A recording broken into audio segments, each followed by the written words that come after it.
You know, at this time of the year, we usually take stock of the past and make plans for a better future. But if there's one thing we've learned over the last years, it's that the future will always surprise us. You know, life is what happens when you're busy making other plans. To prepare learners for their future, not just our past, we have to consider not just the changes that are likely, but think more about the ones we're not expecting. And the more we are open to alternative futures, the better we will be prepared for the one that eventually arrives. You know, the underlying question is this: to what extent are the current spaces, the people, the time, the technology, helping or hindering our vision for the future? Where will be modernizing and fine-tuning the system achieve our goals, and where do we need real transformation and an entirely different approach to how we configure space, people, time, technology? Today we have analog schools that are just waking up to the reality of the digital world that is going to fundamentally transform learning.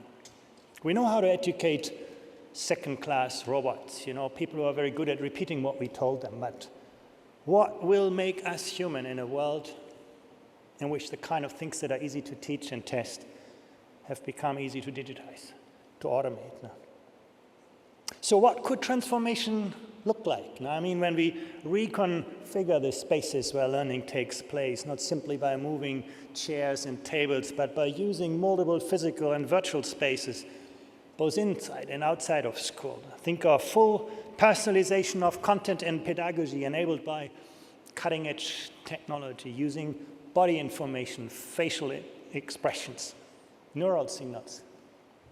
Flexible individual and group work on academic topics as well as social and community needs. Reading, writing, and calculation as much as debating and reflecting in joint conversations. But also hands-on work and creative expression, where vocational education is not a last resort, but a first choice.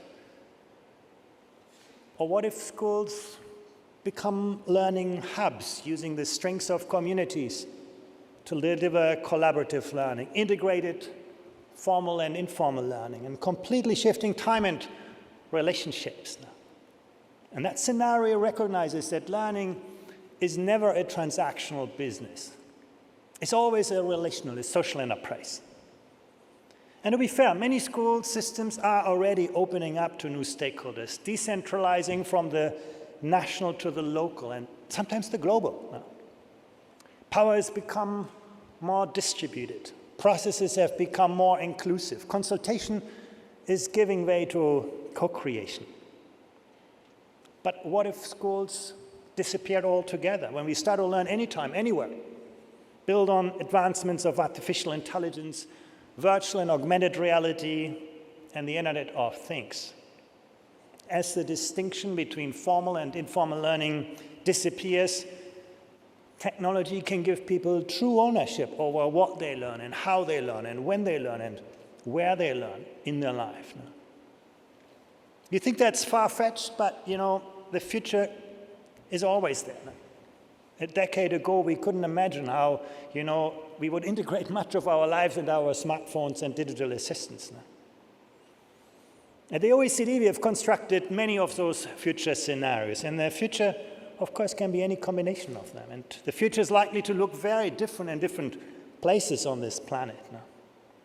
But rather than planning the future, I encourage you to engage in this kind of scenario thinking, because that's what's going to give you the tools to explore the implications of different futures for the goals and function of education, for our organization, for our structures, for the education workforce, and of course for public policy in education. And ultimately, it's going to give you better tools to think harder about the future you want for education.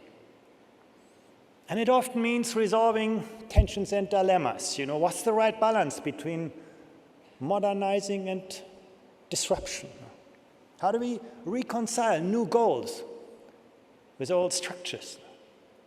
How do we support globally minded students and teachers who are yet locally rooted in their cultures and transitions? How do we enable learners not just to learn for a job, but to learn to create tomorrow's jobs? How do we make lifelong learning a reality? We used to learn to do the work, and now learning is the work. How do we foster innovation while recognizing the incredibly conservative nature of the education enterprise?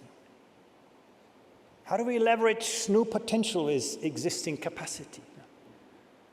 And where we disagree, whose voice is going to count, and who is responsible for the most vulnerable members of our society? Where global digital corporations are the providers, what kind of regulatory regime do we put in place to solve difficult questions of data ownership and citizen empowerment? Finally, thinking about the future does not just require imagination. It also requires rigor.